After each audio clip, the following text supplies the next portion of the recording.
The problem this time of year, the holidays, is keeping up with all of the festivities and activities.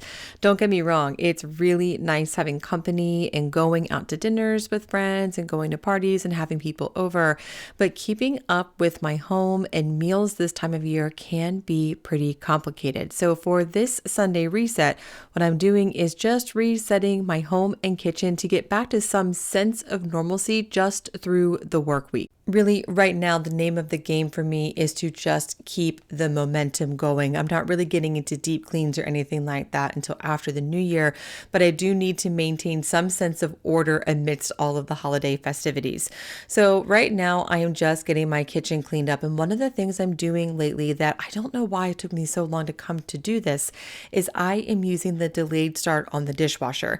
So I am filling up my dishwasher with the dishes that I have, and then I'm getting it ready to go. And what I've been doing is setting it for a 4-hour delayed start. So that way we can just keep putting dishes in it for 4 hours, and whatever makes it in the dishwasher in those 4 hours will get cleaned automatically. And whatever doesn't make it into the dishwasher will just get in there in the next load. The other thing that I do during the day is I only let the dishwasher run on the 60-minute cycle. So that way I can just keep the flow going. With this method, sometimes the dishwasher is only half full when it runs. And in dishwashers of yesteryear, I probably wouldn't have done that, but they've changed a lot. And this is an energy efficient dishwasher, so I am okay with that. And also, doing a half load of dishes is better than doing no dishes at all. So we just do what we must. And I'm also just cleaning off my stovetop. This gets pretty grimy about every day. I try to clean it every evening, but lately I have been kind of slack on this.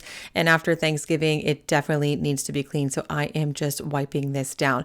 But I do these Sunday reset videos once a month right now. And every Sunday reset and every one that I film is really different because I need something different every single week. And so sometimes I'm doing a lot of meal planning and freezer meals, but this week I really don't need to do a whole lot of that because life is really different during the holidays. We are going out to eat more. We have people coming over more. We've been getting takeout a little bit more. The energy of this season is just a little bit different. So I don't need a ton of stuff prepared right now. But we have been enjoying the flavors of this season: butter, sugar, cream, all of those delicious things. So I do want some veggie forward things in the kitchen right now that we can just grab and go. So first I am making a fire roasted tomato and veggie soup. And this is so good. You can get the recipe over my blog at moonandmagnolia.com. So just to start this, I am chopping up some onions and carrots, and you can put in as much or as little of onion and carrot as you want. Really, you can put anything in this that you want to, but I'm just sauteing these in a little bit of olive oil and season with some salt and pepper just until they are tender crisp, about 8 to 10 minutes or so. Anytime you have those hard vegetables, they take a little bit longer. And while that is sauteing, I am peeling a sweet potato. Really, when I make this, I like to put 2 sweet potatoes in it, but I only had 1, so I just diced this up. And when those carrots and onions were done, I put the sweet potatoes right in there, sauteed them just for a minute, added in a little bit of minced garlic. I always recommend using a garlic press for this. It's so much easier than chopping up garlic by hand. And I'm adding in 1 box of chicken broth. Now I actually have chicken broth simmering on the stove right next to this, but it's not ready yet. And I have a little bit of chicken broth left over from Thanksgiving, so I just want to use that up. I'm also adding in some bay leaves and a little bit of oregano. You could use Italian seasoning, basil, whatever you want, you can put in there. And 1 can of fire roasted tomatoes. This is the secret ingredient. I tend to not use a ton of canned food, but these fire roasted tomatoes are definitely the secret ingredient that I do not recommend skipping in this recipe. And once this comes to a boil, I just let it cook, I think for about 15 minutes or so until those sweet potatoes are cooked through. And now I am adding in some freeze-dried cherry tomatoes, some green beans, and a little bit of kale. So those tomatoes were actually from our garden in the summer, but you could add in fresh cherry tomatoes too, and that would work just fine. You can use any veggies you want in here, but I would stick with hardy greens like kale or even Swiss chard just because they hold up better. And now I'm adding in 2 tablespoons of red wine vinegar, which is the other secret ingredient, and this is so good. I have a few more recipes I'll share with you later in the video, but first I need to deal with these super cute little kitschy dishes that I got from a thrift shop recently. I got a full set for $25 and this other cute dish. I'm trying to piece together some of these red dishes for the holidays, but they have all been living on my dining room table because I don't have any space for them right now. And I'm having a whole dinnerware crisis. It's like a different story in a different video, but I have these stupid Mikasa dishes that have not held up at all. So I'm running low on small plates and some small bowls. So we're just going to use these in the meantime. So I'm taking out some of my Mikasa dishes and hopefully never putting them back in my cabinet and organizing these in my kitchen cabinet. So that way we can use them. I used to kind of roll my eyes at things like holiday dishes because they seem so unnecessary. And at some level, I think they are actually relatively unnecessary. But one of the things I'm trying to do this holiday season and in this Sunday reset in particular is make it so we can enjoy the holidays really easily. Pull out a cute mug, fill it with coffee, and it feels festive. Have a little snack on a plate and it feels festive. So that's a pretty important part of this Sunday reset is just getting my house together and orderly enough so we can just enjoy the season. Unfortunately, part of that includes cleaning the floors, which is like one of my least favorite things to do. I don't know why. I just don't really like cleaning the floors that much, but after cooking Thanksgiving and doing some baking, the floors really need to be cleaned. The kitchen rugs need to be washed. So I'm throwing a few rugs in the laundry. And that's something I don't talk about a whole lot on my Sunday resets. I'm usually talking about food and meal planning, but a really important part of this is also just plain old cleaning and tidying up so the week feels better. But let's pause with the cleaning for a second and get back into some recipes. So I am making some holiday themed smoothies, and I go through these long phases in my life where I really like smoothies, and then I go through even longer phases where I really don't. And I'm in a smoothie mood right now. So I am putting together some freezer smoothie bags. Now I am making these with holiday spices just to keep them festive. But one of the tricks that I have for making smoothies is to pick ingredients that are pretty neutral and that you can mix up with any other types of fruits and any like almond butter or any type of almond milk or cashew milk. So that way it's neutral enough for you to build on. I don't taste spinach at all in smoothies, so I really like to pack these bags full of spinach. And this one is banana, spinach, vanilla, and a little bit of mint extract. And when I make it, I'll add in almond butter, some chocolate chips, and a little bit of almond milk. Another really great one to add into smoothies is riced cauliflower because it is pretty neutral.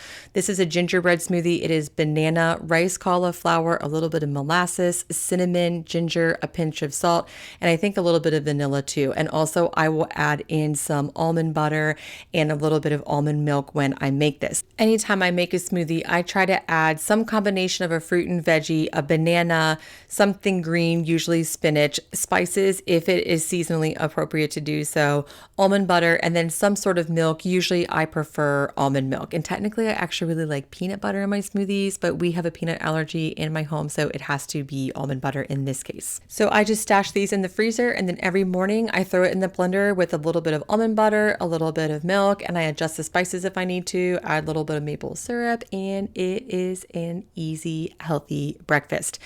Now I am getting our guest room / playroom back together. This room has been a work in progress for a long time. There's still a lot of stuff that needs to happen in here. But we have had company in town using this room, which half of it is a playroom and the other half is like a loungy / guest room area. And they have been using this as their bedroom. So I am getting this sofa bed back in order and getting this room back in shape. Part of my Sunday reset is just getting my house back into living condition. So I actually got this sofa bed off of Sam's Club and it is awesome. It's super easy to deal with. It's really comfortable and it's so easy to move around. So I'm just getting this put back and then I'm rearranging the room just a little bit so that way when our guests come back in a couple of weeks, it will be ready to use as a bedroom. And I am adding in this little artificial tree. So I got this off my neighborhood Facebook page. Someone was moving and I bought it for $20 off of them. So I'm just putting that in here, getting a ruggable down. This ruggable actually needs a pad. funny story about our Ruggables. We have 4. We've paid for 2 because they sent us the wrong one once and a damaged one once, but told us to keep those. So this is just an extra one that I have to get a pad for. But getting that room back in order really makes the house feel better because I can see that room from down the hallway. So anything that's in my line of sight, I need to be clean before the week starts. Last up on the Sunday reset docket is a potato soup. So I made a mistake with this one. First, I baked some potatoes and set them aside to cool, and then I was frying up some bacon, and you can see here, I put the onions right in with the bacon, and that was the mistake. I needed to take the bacon out. You'll see why in a minute, and I will give you a solution in a minute. But for now, I didn't even realize I did that. So I'm just sauteing the onions, deglazing the pan with a little bit of that homemade chicken broth, and then I'm just adding in enough broth, kind of eyeballing it to make a pot of soup. I'd say I probably put in about somewhere between like 4 and 6 cups of homemade chicken broth. And then I'm using a bag of riced cauliflower. I got 2 bags of this for my smoothie, so I only needed 1. So I'm just using that in this recipe, but you could use regular cauliflower too. And then I'm just adding in those potatoes and letting everything cook for a few minutes just until that riced cauliflower cooks down. So this is really like a loaded baked potato soup kind of. It's supposed to have a bacony flavor and bacon bits on top, but I forgot to take the bacon out. So here you can see where I stopped blending is when I realized that I was blending the bacon into my soup, which really made for a pretty weird texture. This was still really good. I mean, I put in heavy cream and sour cream and cheddar cheese. So, I mean, the flavor with that and bacon and potatoes, of course, it's going to be good. But the texture was really off because of that. So the one fix is just don't make that mistake. That'd be the best solution. But what I did is I actually later served this in some leftover sourdough bread bowls. And that really fixed the problem because the bread really just sort of hid that texture issue. And you just had what tasted like a really delicious bacony potato soup. So if you ever make that mistake, serve it with some bread, serve it with some toast, and it will be okay. I hope this Sunday reset has inspired you to tidy up and just get a few things done around the house and in the kitchen so you can enjoy the week and enjoy the holidays. Don't forget to subscribe to Moon and Magnolia on YouTube and to hit the like button below. Thank you so much for stopping by today, and I will see you again next time.